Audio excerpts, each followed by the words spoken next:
Halo teman-teman Maksi, selamat datang di Maksi Sharing Session kali ini. Wah, gak kerasa banget kita akhirnya sampai di live ini juga ya. Setiap minggunya tentunya Maksi mengadakan Instagram Live kayak gitu. Dan tapi sebelum itu, aku mau ngucapin selamat Hari Kemerdekaan Indonesia yang ke-78. Semoga nih kita Indonesia semakin jaya dan juga maju ya teman-teman semua. Oke, nah spesial di Hari Kemerdekaan kali ini, aku dan Maksi tentunya akan ngebahas soal investasi di masa muda dan nyaman di masa tua. Nah, ini sebuah topik yang seru banget ya kita bahas teman-teman. Apalagi sekarang tuh kita sering banget yang ngedengar pembahasan tentang financial freedom. Apalah artinya nih financial freedom tanpa kita berinvestasi gitu kan. Apalagi anak-anak muda sekarang nih, followers Maksi yang mungkin sekarang pengen banget belajar tentang investasi. Nah, di GLF kali ini kita akan coba bahas ya teman-teman terkait dengan investasi ini sebenarnya apa aja sih, terus kayak apa aja sih yang perlu kita persiapkan, gimana sih cara kita memilih instrumen yang baik gitu ya. Nah, kali ini tentunya aku nggak sendirian teman-teman, karena pastinya aku sudah mengundang pakar yang memang concern nih di bidang investasi ini teman-teman semuanya. Dan ini juga beliau itu merupakan associate financial coach di Maksi. Nah, siapa dia? Jadi nanti aku bakal live teman-teman sama Pak Ngurah Mustaka Warman atau biasa disapa Pak Ngurah gitu. Nanti kita akan ngobrol-ngobrol banyak nih sama beliau tentang seputar investasi gitu ya. Kalau gitu mungkin karena teman-teman Maksi udah gak sabar nih, kita langsung aja ya undang Pak Ngurah untuk bergabung. Halo, ya, halo selamat malam malam. Mbak Amanda ya. Ya. Iya betul. Oke. Beli Baik apa baik kabarnya Mbak hari ini? Amanda, apa kabar di sana Mbak? Ya, di sini alhamdulillah baik juga nih. Kebetulan Bi lagi di Saya mana sekarang di Bali, posisinya? di Denpasar, Bali. Ya, Oh, lagi di Bali ya. Berarti di sana udah lumayan beda malam sejam ya. kita, beda sejam. Ya. Oke, sip deh kalau begitu. Nah, Beli hari ini kita akan ngebahas soal investasi ya. Dan ini pastinya topik yang bakal ditunggu-tunggu juga nih sama teman-teman Maksi gitu. Tapi nih sebelum kita bahas soal investasi ini, mungkin teman-teman ada yang mau sharing dulu investasi atau punya pengalaman terkait dengan investasi, boleh banget sharing di kolom komentar ya. Jadi nanti kita bacain juga nih cerita-cerita dari teman-teman semua gitu. Oke Bli, mungkin di pembahasan pertama ini saya mau nanya-nanya nih tentang sebenarnya investasi itu tuh apa sih? Mungkin boleh dijelasin. Oke, sorry, agak putus-putus ya Mbak ya suara saya. Oh, udah Dengar jelas, okay. udah aman. Ya, tadi pertanyaan apa Mbak? Tadi sempat hilang. Oke, pertanyaannya adalah investasi itu apa sih sebenarnya? Oke, ya, thank you Mbak Amanda. Jadi investasi itu kan sebenarnya secara sederhananya adalah kita menempatkan dana atau dana ke suatu perusahaan atau ke suatu bisnis dengan harapan bahwa dana tersebut akan tumbuh nilainya di masa depan. Sederhananya seperti itu sih Mbak Amanda. Nah, sekarang pertanyaannya kan berapa dananya, kemudian ditempatkan di mana. Itu sih yang membuat orang-orang kok kayaknya kompleks banget. Ya, cuman ya ini kan tujuan kita sharing hari ini ya, biar semua orang ya paling nggak sama pemahamannya terkait dengan investasi yang benar. Seperti itu Mbak Amanda. Oke, jadi sebenarnya sederhananya adalah kita meletakkan uang kita nih di suatu tempat gitu ya, dan itu harapannya bisa juga sebagai penghasilan kita juga gitu ya. Nah, mungkin nih Beli, kayak kenapa sih kita tuh harus investasi? Apakah itu sepenting itu atau gimana? Sebenarnya balik lagi ya, kalau kita membeli sesuatu, misalnya kalau Mbak Amanda pergi ke suatu minimarket ya, 10 tahun lalu bawa duit 100.000 itu kayaknya barang, ya banyak lah ya bisa bawa barang ya dengan uang 100.000 itu ya. Cuman saat ini 100.000 sepertinya nggak sebanyak yang 10 tahun yang lalu kan gitu ya. Jadi ada yang namanya inflasi gitu kan ya, penurunan nilai suatu barang atau penurunan nilai uang yang mengakibatkan harga barang atau jasa menjadi lebih mahal jika dibandingkan beberapa tahun yang lalu misalnya. Itu secara sederhananya ya, karena kita ngomongin apa itu push inflation, apa itu pull, ya yang itu kan terlalu ekonomi makro dan sebagainya. Intinya dengan cara berinvestasi atau kita memerintahkan uang itu untuk juga bekerja, jadi jangan kita doang yang bekerja, maka nilai uang itu akan bisa mengalahkan inflasi, sehingga ujung-ujungnya nilai aset kita di masa depan itu juga bertumbuh. Nah, kuncinya sebenarnya di situ aja ya, karena kita juga sepakat bahwa misal nih Mbak Amanda punya anak, nanti anaknya disekolahkan di sekolah internasional misalnya. Saya yakin harga pendidikannya saat ini dengan 10 tahun yang mendatang bakal lebih mahal yang 10 tahun mendatang, ya kan ya. Tidak bakal, nggak pernah tuh saya dengar ada cashback pendidikan gitu kan ya. Dan tidak pernah saya juga hal seperti itu sih yang menurut saya, mengapa sih kita harus berinvestasi, apalagi di usia muda. Idealnya kita start langsung dari sekarang, bentuk habitnya, jangan ngelihat nominalnya dulu, tapi bentuk habitnya itu kuncinya dulu, gitu sih Mbak Amanda. Oke, berarti ini sebenarnya untuk persiapan kita di masa mendatang juga gitu ya. Tadi setuju banget nih sama Beli. Kita jangan cuman kita yang kerja gitu ya, tapi uang kita juga harapannya bisa kerja. Nah, ini bisa jadi passive income juga nih teman-teman buat kita semua gitu. Oke, nah ini menarik banget sih. Apalagi anak muda sekarang sebenarnya juga harus aware gitu ya, dan memulai investasi dari sedini mungkin gitu ya, mungkin menyisihkan uangnya untuk berinvestasi dan lain sebagainya gitu. Nah, tadi karena beli di awal udah sempat mention, kira-kira berapa sih sebenarnya uang yang harus kita investasikan yang sesuai dengan pendapatan kita nih? Mungkin anak-anak muda zaman sekarang karena mungkin masih hype-hype-nya buat beli ini, beli itu gitu ya. Nah, sebenarnya berapa persen sih uang yang harusnya kita investasikan nih beli? Dan sebelum kita berinvestasi, harapannya kita punya dana apa nih sebelumnya yang juga harus kita persiapkan? Ya, berapa dana yang ideal untuk berinvestasi kan gitu ya Mbak Amanda ya. Idealnya sebenarnya kan ada yang punya teori atau yang banyak kita lihat di sosial media, 50, 30, 20 kan gitu ya. 50 dihabiskan, 30 untuk bayar-bayar, 20 untuk masa depan atau investasi. Nah, sebenarnya itu tidak absolut semua orang harus seperti itu ya, menurut saya. Karena di dalam keuangan itu tidak ada solusi yang one size fits for all. Jadi tidak ada solusi yang yaudah solusi ini bakal cocok untuk semua orang. Enggak juga. Ya, itu bakal depend banget dengan tujuan keuangan dari Mbak Amanda misalnya ya. Mbak Amanda terus ya jadi contohnya ya.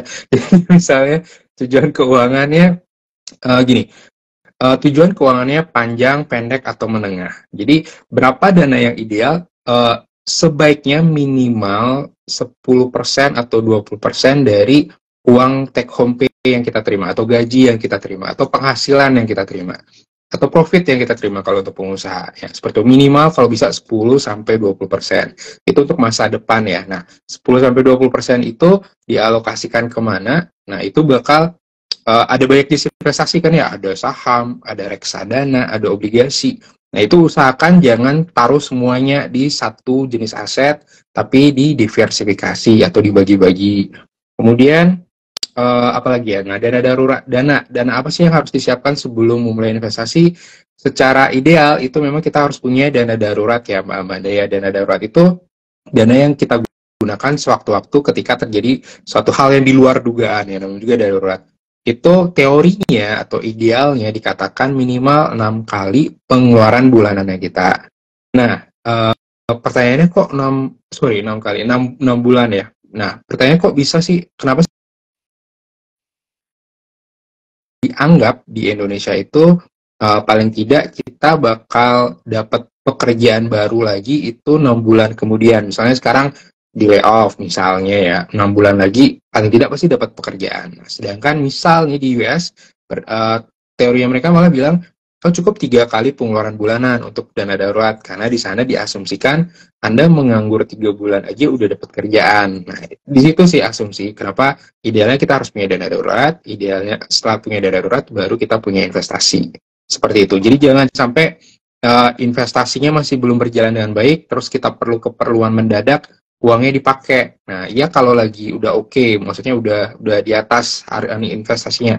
Tapi kalau misalnya di bawah itu kan berarti kita jual rugi. Nah, itu kan kesian. Gitu sih, Mbak.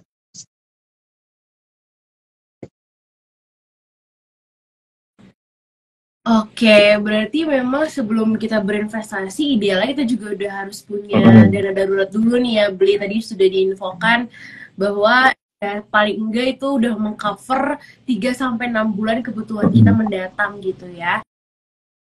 Aku tangkap nih teman-teman, sebenarnya untuk rumusnya kita berinvestasi itu untuk mengalokasikan dananya berapa itu sebenarnya setiap orang tuh pasti beda-beda gitu ya. Cuman harapannya tadi paling enggak itu ada di angka 10%-nya.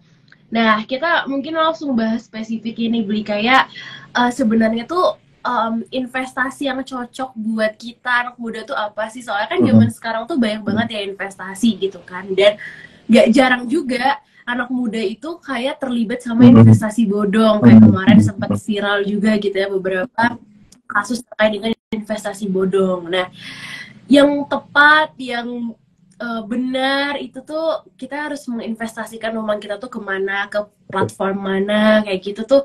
Mungkin kalau misalnya ada saran itu boleh banget beli dikasih tahu. Oke, baiklah. Jadi pertama paling saya bahas tentang investasi bodong dulu ya. Jadi ini kan banyak banget yang kita harus akui, banyak yang rugi di situ. Buktinya sekitar 100 triliun lebih tingkat kerugian dari investasi bodong selama 10 tahun terakhir. Bayangin 100 triliun lebih loh. Nah, jadi logikanya pertama, kalau teman-teman menemukan suatu investasi atau ditawarin investasi, maka unsur legalnya diutamakan gitu ya. Jadi paling tidak ada kalimat terdaftar dan diawasi oleh OJK. Itu yang pertama. Jadi legalnya dulu, clear dulu terkait dengan legalitasnya.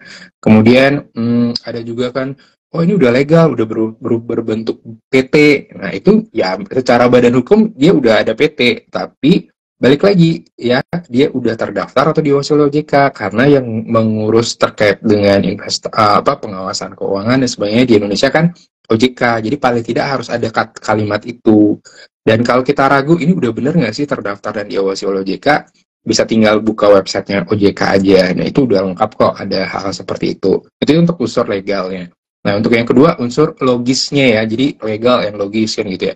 Logisnya adalah ya contoh robot-robotan yang kemarin ya, robot yang kemarin itu ya saya berulang kali ditawarin itu bisa ngasilin 28% per bulan katanya. Nah itu aja, dan dia bilangnya ini pasti. Nah di situ aja saya bingung, wah saya nggak bisa nebak hujan apa enggak besok ini, kok bisa-bisanya orang bisa memastikan bahwa dia bakal menghasilkan 28% sebulan. Ya itu kan nggak logis, ya kan? Dari situ aja udah kelihatan ini nggak logis, ya kan ya. Meskipun emang dia udah berupa PT dan sebagainya, itu kan. Terus konsepnya masih menurut saya kalau emang dia masuk akal, kenapa nggak negara Indonesia APBN-nya taruh aja semua di situ. Jadi kita nggak usah ngapa-ngapain, nggak usah mungut pajak, yaudah ya robot itu ngasilin duit kan gitu logikanya. Tapi kan enggak. Jadi teman-teman harus perhatikan legalitas dan logisnya juga ya. Nah yang kemudian pertanyaan berikutnya tadi terkait dengan apa Mbak? Selain investasi bodong, pembagiannya ya. Oh ya. Iya. Ya. Betul. Jadi investasi kan ada saya golongan 3 besar ya. Jadi investasi yang bertumbuh, maksudnya ya ini identik dengan istilah high risk high return. Nah, kemudian investasi yang stabil, yang stabilitas. Jadi kayak dia ini dibilang high return enggak, dibilang high risk juga enggak. Dia tengah-tengah. Yang ketiga likuiditas. Likuiditas tuh dia kalau kita mengharapkan returnnya tinggi, udah jelas salah di likuiditas. Likuiditas itu cuman ngamanin pokoknya doang gitu loh. Ya, tapi secara nilai dia peluang naiknya nggak mungkin. Nah, jadi contohnya apa? Contohnya yang high risk high return, ya pasti teman-teman udah pada tahu yang namanya saham, reksadana saham maupun reksadana indeks. Nah, itu tergolong high risk high return. Jadi itu tergolong growth. investasi yang bersifat tumbuh. Idealnya ketika teman-teman masih muda, masih 23, 24 baru lulus ya, baru lulus kuliah, uh, idealnya menurut saya agresif di pertumbuhan, investasi yang bersifat pertumbuhan, karena belum ada tanggungan kan. Nah ini kan lain lagi ngomongnya, wah kalau saya sandwich generation gimana? Nah tetap aja idealnya teman-teman kalau bisa menyisihkan 10% dari income-nya minimal ya untuk masa depan. Nah dari 10% itu paling tidak dominannya taruh di investasi yang bersifat tumbuh, karena itu dia bisa menghasilkan high return. Nah, cara memitigasi risikonya bagaimana? Ada banyak cara nanti, tapi itu next kali ya. Nah, yang kedua itu stabilitas. Di stabilitas ini contohnya apa? Contohnya obligasi reksadana pendapatan tetap, itu yang di tengah-tengah nih. Jadi dia dibilang high return enggak juga, dibilang high risk juga enggak. Jadi tengah-tengah. Jadi dia bisa ngasilin 6 sampai 8% per tahun itu obligasi ya. Bahkan ada obligasi korporasi yang bisa ngasilin 10% per tahun. Itu bakal depend ya. Nah, itu tapi kan kita nggak terlalu deep ke situ ya. Yang penting saya cuma ngasih range-nya aja, ada hal seperti itu. Kemudian yang ketiga baru investasi bersifat likuiditas ya, contohnya deposito, reksadana pasar uang, emas. Nah, itu masuk ke situ tuh yang biasanya ngasilin return paling 5% per tahun aja udah oke banget. Ya, tapi deposito mana mungkin sih 5% per tahun kan? Belum potong pajak kan, hal seperti itu ya. Jadi paling nggak dari alokasi aset itu yang dari tiga itu dibagi-bagi berapa persen ke pertumbuhan, berapa persen ke stabilitas, berapa persen ke likuiditas. Disesuaikan dengan tujuan keuangannya, disesuaikan dengan usianya. Karena kenapa? Kalau usia masih muda, idealnya besar di pertumbuhan, tapi kalau usia udah mau pensiun, jangan terlalu besar-besar di pertumbuhan, tapi besarnya di stabilitas gitu Mbak Amanda. Oke, nah ini juga ternyata banyak juga gitu ya beli, dan ini juga bisa disesuaikan dengan kebutuhannya teman-teman masing-masing gitu ya. Cuman kalau misalnya kayak kan sekarang banyak nih beli kayak platform-platform yang memang untuk investasi gitu ya, kayak contohnya Bibit, terus banyak lagi tuh Ajaib dan lain sebagainya gitu. Nah kalau misalnya dari beli sendiri, apakah merekomendasikan untuk anak muda invest ke sana? Kalau saya nyebut berarti saya endorse dong, jadi nggak apa-apa ya? Mungkin kalau bisa nyebut juga nggak apa-apa sih beli, soalnya kan ini iya gitu. Agak bias dong ya kalau saya, karena saya udah di endorse beberapa, jadi kalau saya sebutin agak bias ya. Tapi intinya begini, aplikasi itu balik lagi ya, dicek apakah dia terdaftar dan diawasi oleh OJK itu ya. Aplikasi saham di Indonesia tuh ada banyak, karena perusahaan sekuritas tuh ada 130-an kalau nggak salah. Jadi bayangin teman-teman, ada sekian ratus tuh sekuritas yang teman-teman bisa pilih. Cuman memang yang populer karena dia luar biasa promosinya, kemudian apps-nya juga ngikutin selera anak muda zaman sekarang, mulai dari Ajaib, ya kan, ada Stockbit juga, kemudian ada Ajaib, ada Stockbit gitu kan. Terus itu boleh dipakai juga. Kemudian reksadana ya, tadi Mbak Amanda bilang ada Bibit, ada Bareksa, ada Moduit. Nah, masing-masing punya plus minusnya, coba dicek. Yang jelas kan banyak yang bilang kalau mereka tutup misalnya, apa yang terjadi dengan duit saya kan gitu ya, pertanyaan sejuta umat. Nah, kalau jawabannya adalah aman-aman aja, karena duitnya bukan dikasih ke mereka, tapi mereka hanya sebagai perantara aja gitu ya. Jadi misal kita beli saham di Ajaib, ya kita nggak ngasih duit kita ngasih duit ke RDN yang kita punya, tapi debit kreditnya Ajaib yang ngelakuin gitu loh. Nah, nanti saham yang kita punya di mana? Itu disimpannya di kustodian Central Efek Indonesia. Jadi regulasi udah bagus teman-teman. Jadi nggak ada lagi kekhawatiran hal-hal yang menurut saya nggak banget ya. Karena gini Mbak Amanda, saya 10 tahun lalu beli reksadana itu ribet banget. Saya harus tanda tangan form, kemudian formnya harus di facsimile. Saya nggak tahu anak zaman sekarang masih tahu facsimile nggak sih? Jadi kayak oke, ribet. Sekarang kan enggak ya, tinggal buka apps, tinggal klik, udah clear kan gitu kan. Gampang banget. Makanya aplikasi ada banyak, silakan dipilih. Yang penting ada terdaftar di OJK-nya dan juga paham banget ya. Maksudnya di saham misalnya, itu tuh H+2. Maksudnya H+2 tuh apa? H+2 itu beli sekarang, 2 hari lagi baru ke debit atau ditarik, diambil duitnya di RDN. Jadi nggak seketika hari itu gitu ya. Cuman di apps dia langsung kelihatan, oh kita punya saham ini nih. Hal yang kompleks seperti itu mungkin memang, apalagi kalau teman-teman yang masih terbiasa hanya deposito, mungkin kayak, wah kompleks banget, wah ribet banget, susah banget. Pertanyaannya enggak ya teman-teman, itu dipelajari 10 menit, 20 menit kelar kok gitu ya. Hal-hal teknis seperti itu. Intinya kita hidup di zaman yang menurut saya semuanya serba dipermudah, jadi termasuk aplikasi, termasuk sesi seperti ini ya kan Mbak. Zaman dulu mana ada begini-beginian kan ya, ya kalau mau nyari sesuatu ya udah cari sendiri kan gitu kan ya. Sekarang udah ada live Instagram, udah ada Maxi juga yang bantuin secara mental health-nya. Jadi beruntung banget, free pula gitu kan ya. Jadi dimaksimalin aja nih teman-teman bagi yang belum mencoba seperti itu.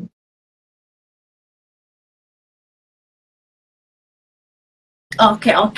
Oke, nah tadi udah di-spill beberapa aplikasi nih ya teman-teman. Nanti mungkin bisa langsung aja dipelajari secara mandiri gitu ya. Karena pasti tiap aplikasi juga punya keunggulannya masing-masing ya Beli ya.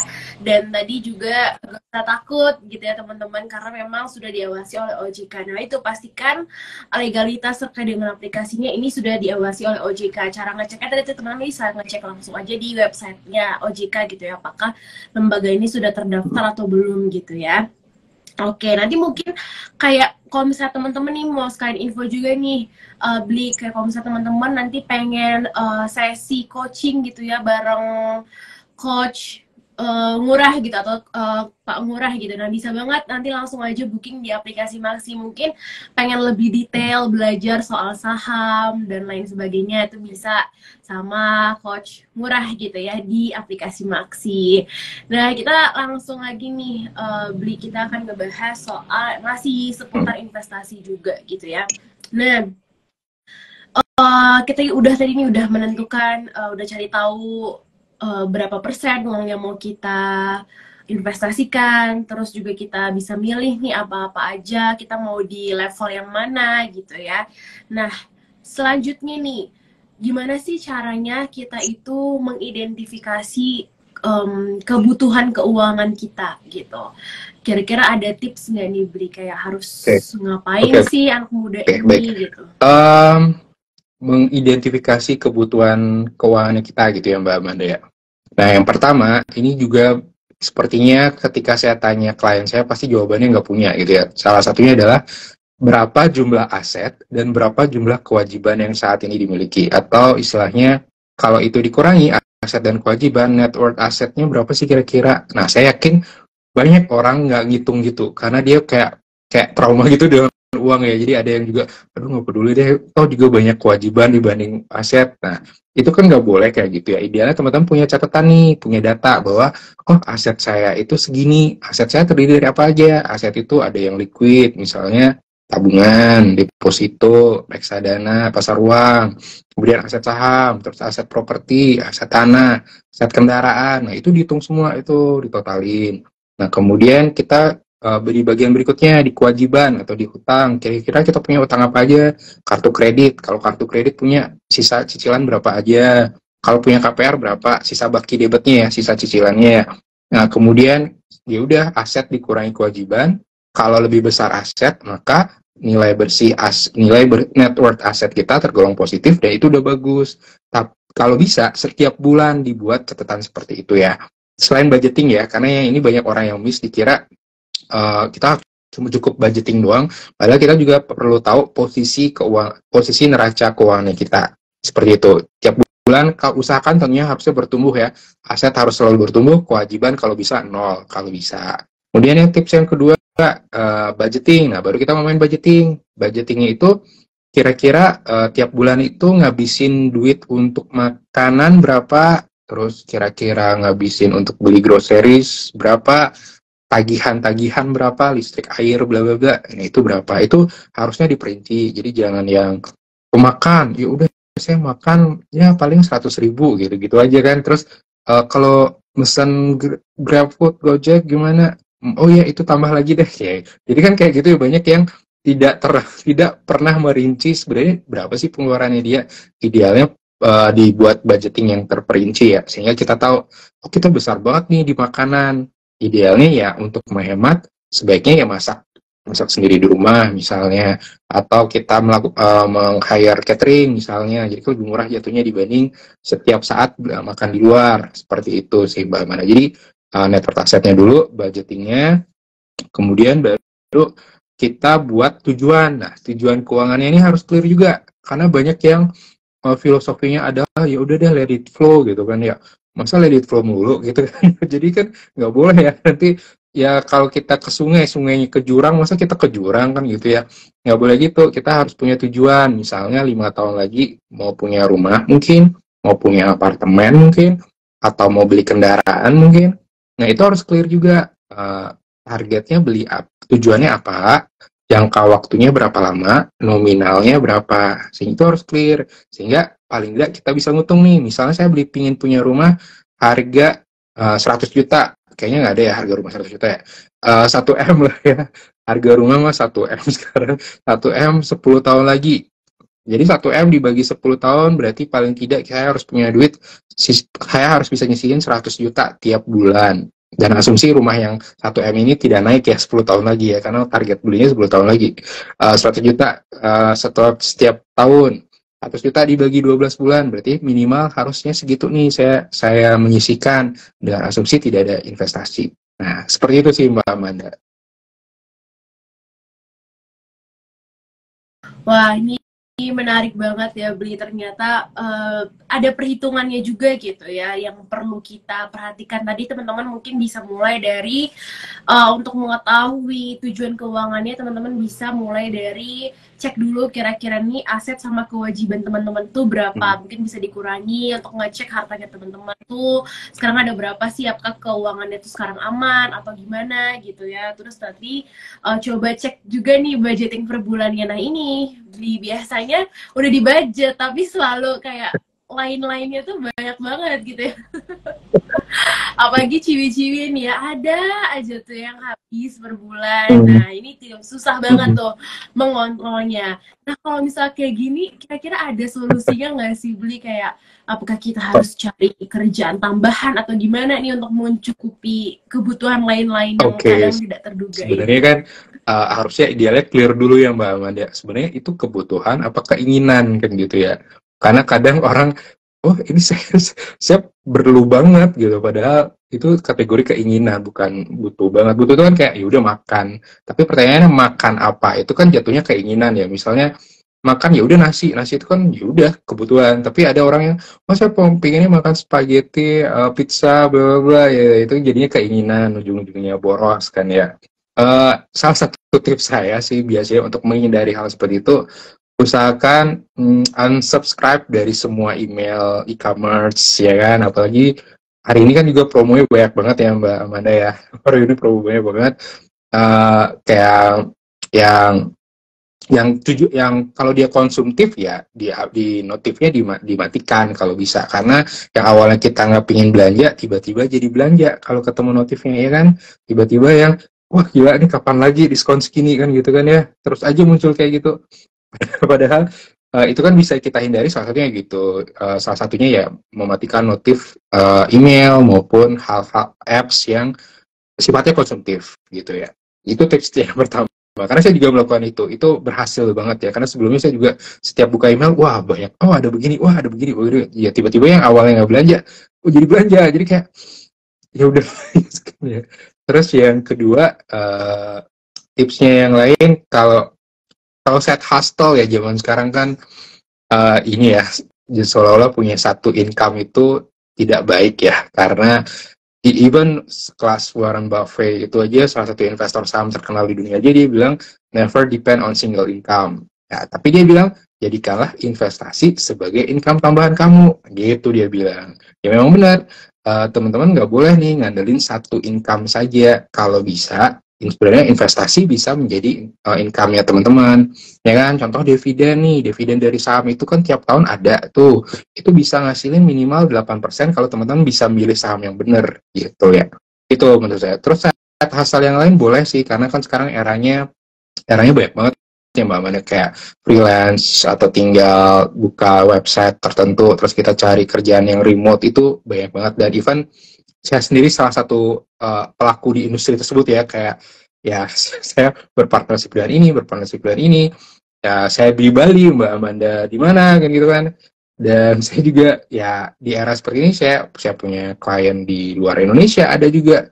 Nah hal seperti itu ya kita bersyukur ya kita hidup di era yang serba mudah ini. Tapi teman-teman jangan hanya menjadi konsumsinya aja, jangan hanya menjadi konsumennya aja. Kalau bisa jadi produsennya ya, bikin konten dan sebagainya itu kan juga bisa. Atau kalau teman-teman merasa masih kurang secara mental health dan sebagainya bisa pakai Maxi kan gitu ya Mbak Amanda, seperti itu. Wah ini berguna banget ya beli tips ya, kadang ya gitu niatnya nggak jadi belanja tapi gara-gara lihat diskon hari ini spesial gitu ya, cuman hari ini aja karena jadinya tergoda nih buat beli dan beli. Nah itu penting banget teman-teman untuk kita mengidentifikasi itu kebutuhan atau keinginan kita gitu ya. Itu susah sih, cuman ya kayaknya kita perlu coba gitu untuk bisa meminimalisir lah pengeluaran lain-lain kita gitu ya. Oke beli, ini kita tuh gak kerasa banget ternyata udah mau hampir selesai gitu ya Instagram live-nya. Tadi ada yang sempet nanya nih beli di question box saya munculkan untuk questionnya. Jadi ini pertanyaan dari unknown ya. Hai Bli, saya izin nanya. Saya fresh graduate dan sudah coba investasi reksadana di 2 tahun terakhir. Saya ingin mulai coba investasi saham tapi bingung harus mulai dari mana. Kira-kira ada tips? Investasi saham ya. Sebenarnya gini, ketika kita membeli reksadana juga kan sebenarnya kita milih produk reksadananya kan gitu ya Mbak ya. Setahu saya juga ada ratusan kok produk reksadana kan. Reksadana aja ada 4 jenis. Nah di saham sendiri sebenarnya sama, kita milih juga ada 800 saham di Indonesia. Jadi bayangin 800. Memang sih kayaknya wah pusing gue ngecek satu-satu 800 kan, bayangin. Nah, idealnya menurut saya langkah-langkah pertamanya dulu deh. Langkah pertama teman-teman mengunjungi sekuritas atau mendownload apps yang tadi saya sebutkan, bisa di Ajaib maupun bisa di mana di Stockbit dan sebagainya. Terus buka rekening di sana, buka register di sana, nanti teman-teman bakal dibuatkan RDN. Nah, setelah RDN-nya jadi, teman-teman top up dana ke RDN tersebut. Nah, di RDN tersebut uangnya di debit atau di debit dan di kreditnya di situ, teman-teman. Jadi buat beli saham, uangnya diambil dari situ. Jadi nggak bisa nih pakai rekening bank yang biasa kita pakai ya kan, yang ada buku tabungan dan sebagainya, itu nggak bisa, harus pakai RDN namanya. Setelah itu baru kita pilih, nanti di sekuritas tersebut ada apps, nanti kita tinggal search kode sahamnya. Kode saham itu biasanya 4 huruf. Misalnya kalau bank ya, saya sebutin bank bukan berarti rekomendasi ya, itu cuma contoh aja. Misalnya bank BCA, misalnya BBCA, itu kodenya BBCA. Jadi teman-teman search BBCA, tinggal lihat harganya dia berapa, beli. Kemudian, dan kita belinya itu minimal 1 lot, bukan slot ya. Slot itu judi.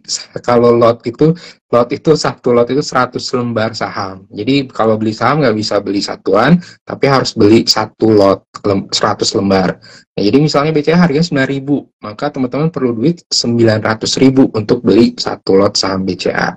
Dan saham itu ada jamnya ya teman-teman ya. Jadi kalau malam-malam kayak gini ya nggak bisa beli saham ya, ada jamnya, ada jam marketnya istilahnya. Itu hari kerja biasanya, jam-jam tertentu. Kalau WIB itu mulai dari jam 9 sampai jam 4 sore. Seperti itu Mbak Benar. Langkah-langkah simpelnya ya. Tapi teman-teman ya bisa, kalau masih ada pertanyaan ya silakan nanti kunjungi Instagram saya dan ya bisa tanya-tanya di situ juga.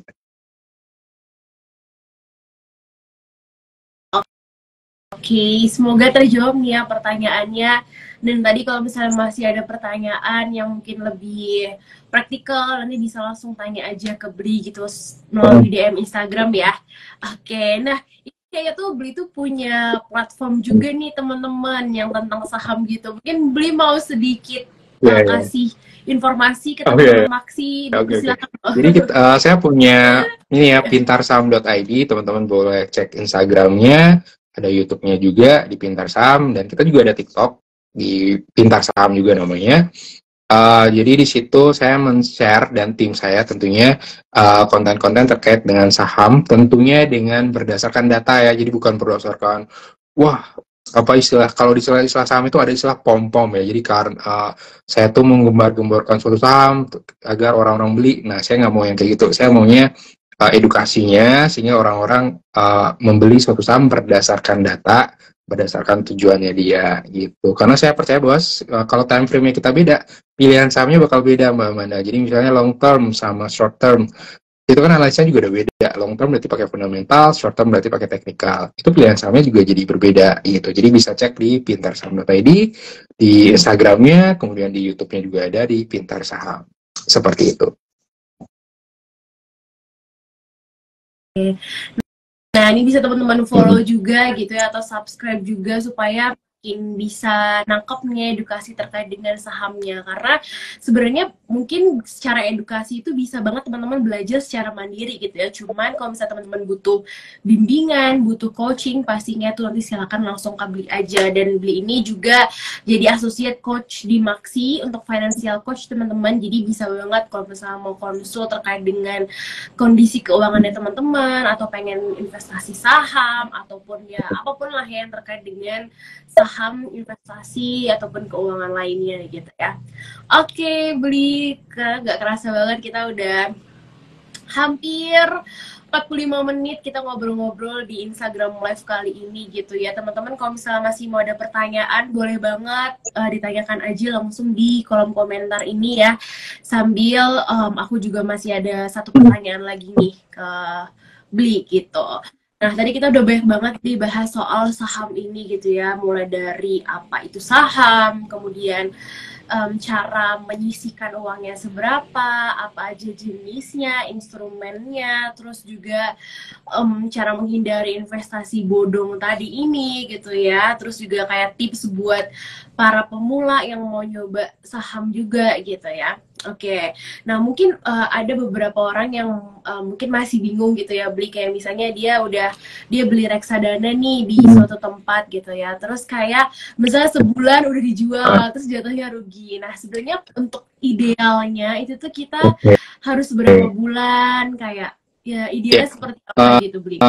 Nah ini juga ya, saya juga punya temen nih Mbak Amanda yang dia baru masuk di saham, udah milih sahamnya ini, udah beli, tapi dia udah bilang, saya awalnya nanya, kamu beli saham ini untuk berapa lama targetnya? Oh ini long term kok, jangka panjang. Oh ya udah, beli aja, nanti bulan depan beli lagi. Jadi ada metode namanya dollar cost averaging. Nah cuman sayangnya waktu itu dia ngeliatin tiap hari gitu ya. Jadi si saham yang dia beli itu turun terus gitu, tapi dia dari ngeliatin aja terus, dan dia panik. Nah dia panik, dijual tanpa ngasih tahu saya. Nah beberapa hari kemudian sahamnya kan naik lagi nih tuh. Terus dia tanya, saham ini naik nih gimana gitu? Oh udah dijual gitu. Karena kok turun terus sih, jadi saya panik gitu. Lah katanya untuk jangka panjang, kok jadi jangka pendek? Ya karena panik. Ya makanya jangan ya jadi dari situ ya kita belajar bahwa sebenarnya idealnya teman-teman ini punya target dulu nih. Kalau mau beli suatu aset, saya maunya ini untuk jangka panjang atau jangka pendek. Nah itu harus clear, karena banyak yang tiba-tiba berubah pikiran, ya kan? Awalnya ini jangka panjang, tiba-tiba karena kok harganya turun terus, ini jangka pendek aja deh, jual aja deh, takut rugi, takut hilang. Padahal perusahaannya baik-baik aja, cuman kan yang namanya fluktuasi harga saham ya begitu-begitu kan, naik turun kan. Nah begitu juga reksadana hampir mirip juga. Tidak ada kata yang ideal sih Mbak Amanda ya, karena balik lagi ke time frame tadi ya. Kalau misalnya Mbak Amanda punya reksadana pasar uang, itu lebih pas untuk jangka pendek, kurang dari 3 tahun ya, untuk strategi tujuan yang kurang dari 3 tahun. Tapi kalau teman-teman Mbak Amanda punya reksadana pendapatan tetap, itu bisa 5-8 tahun, itu oke. Tapi kalau target tujuan kita di atas itu, idealnya ya masuk ke saham atau reksadana indeks. Seperti itu. Jadi tidak ada kata ideal di sini dalam yaudah sebulan jual enggak. Even akan beda lagi jawabannya kalau pertanyaannya bagaimana dengan trading. Nah itu lain lagi, trading saham misalnya. Trading saham itu ada loh strateginya, tiap berapa menit dia jual. Ada yang namanya scalping kan. Dia ngeliat ini satuannya detik loh Mbak Amanda. Jadi detik kesekian naik, yaudah gue jual. Itu ada yang kayak gitu. Bayangin, pendek banget kan. Tapi ada juga trading yang sifatnya swing trading, yang dia dia 2 minggu sampai 1 bulan baru dia jual. Ada yang kayak gitu. Tapi itu cocoknya jatuhnya trading ya, bukan investasi menurut saya. Karena itu lebih pendek sifatnya. Investasi itu idealnya di atas 1 tahun lah, itu baru investasi ngomongnya, gitu Mbak. Oke, oke, jadi teman-teman di sini jangan panik gitu ya. Jadi emang seperti itu ya, fluktuasinya itu sangat gampang naik dan gampang turun juga ya. Jadi teman-teman harapannya kalau misalnya udah beli ya udah itu emang harus ditetapkan mau paling nggak setahun gitu ya beli supaya ngeliat nih uang kita tuh kenaikannya berapa. Tapi kalau misalnya teman-teman kayak masih takut-takut tadi investasi emas yang kayak beli udah jelasin di awal tuh mungkin bisa jadi solusinya juga gitu ya. Sekarang pakai emas gitu. Tapi beli ada saran nggak sih kalau misalnya emas tuh kita harus gimana? Saya kan baik juga ya, apa harus emas yang untuk perhiasan atau tabungan emas atau emas batangan? Nah itu banyak juga tuh. Kalau sebenarnya emas itu juga menurut saya paling secara historical ya Mbak Amanda ya, dia itu cuma naik 5% setahun. Secara historical ya kalau kita panjangin ininya. Nah emas itu kan heboh ketika orang-orang lagi panik. Misalnya kemarin ada perang Rusia Ukraina, kemudian ada pandemi, wah naik kencang kan ya, sejuta. Nah jadi idealnya jangan emas juga sih, untuk usia muda jangan emas doang. Ya, saya lebih suka kalau usia muda kayak gini belum punya tanggungan, sebaiknya investasi yang kategori growth. Emas itu investasi yang kategori likuiditas ya, jadi persentasenya jangan besar-besar. Kalau tapi pertanyaan Mbak Amanda, bagus yang mana? Maka jawabannya bagus yang kategori logam mulia, bukan perhiasan, karena perhiasan itu dia nggak bakal nilainya kan nggak bakal ngikutin ini ya, nggak bakal ngikutin nilai emas kan. Tapi kalau logam mulia bakal ngikutin dia. Cuman kan ya cewek-cewek kan kalau bisa ada yang bisa diliatin kan gitu ya, ada yang bisa dipegang. Kalau logam mulia kan gimana caranya ngalungin kan susah ya, ngalungin logam mulia kan ribet banget. Itu maksud saya. Jadi jauh untuk investasi idealnya logam mulia, tapi untuk perhiasan boleh sih, boleh ya. Saya bukan berarti melarang, perhiasan boleh aja. Cuman jatuhnya lebih ke aset konsumsi sih jatuhnya, bukan untuk investasi menurut saya ya. Kecuali disimpannya untuk 20 tahun kemudian lagi gitu, emasnya bakal naik kan ya, karena secara historical sekali lagi emas di rata-ratakan hanya 5% setahun. Seperti itu. Oke. Oke, sih berarti kalau misalnya emas buat anak muda kayaknya kurang direkomendasikan gitu ya. Dan anak muda nih, kalau dari obrolan kita tadi yang paling direkomendasikan adalah jenis investasi yang dia tuh bertumbuh atau growth gitu ya teman-teman. Karena mumpung nih masih belum punya tanggungan gitu ya, mungkin pendapatan juga lumayan stabil gitu ya, cuman pengeluarannya buat diri sendiri ataupun buat yang ngasih lain paling banyak tanggungan gitu ya. Nah itu teman-teman bisa manfaatkan di waktu-waktu sekarang. Nanti beda cerita lagi kalau misalnya udah punya keluarga gitu ya, beli. Oke. Nah, beli nggak kerasa banget nih kita udah ada di akhir waktu banget, di ujung waktu banget. Ini dari Turah Kamasan, keren sekali Warman. Ini jangan-jangan temannya beli. Iya. Kayak kenal. Kayak kenal ya. Oke deh kalau nih saya senang sekali nih bisa ngobrol-ngobrol soal investasi apalagi di momen kemerdekaan ini ya Beli ya, kayak kita semakin harus maju nih pikirannya teman-teman terkait dengan finansial supaya nanti harapannya kita bisa sampai di titik yang financial freedom juga gitu ya. Amin buat teman-teman semua yang nonton, semoga nanti bisa sampai di titik financial freedom. Tapi nih sebelum kita akhirin Beli, kayak ada nggak sih definisi financial freedom menurut Beli sendiri? Wah pertanyaan bagus ya.